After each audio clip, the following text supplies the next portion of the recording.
I showed you the menu tool up in the corner here, but I also want to show you the settings tab over on the right.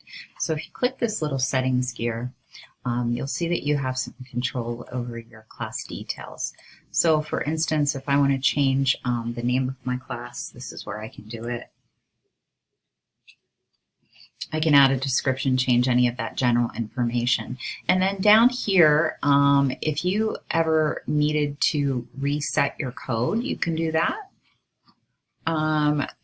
For Stream, which is the page that we looked at that shows all the general information and the most current posts, you can control what your students can do on Stream. So some teachers like it so that only they can post and comment on Stream. Others like it so that it's much more interactive and they allow students to comment or be able to post and comment.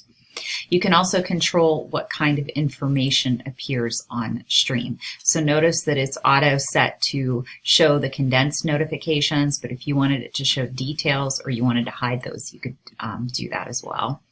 And then you can have the option to show deleted items.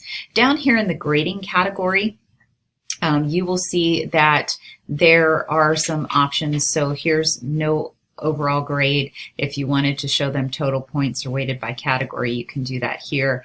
You can turn it on to show them the grade. And then below this grade categories, there is the option to add grade categories if you'd like to. So that's just a quick overview of what's offered within the settings tab.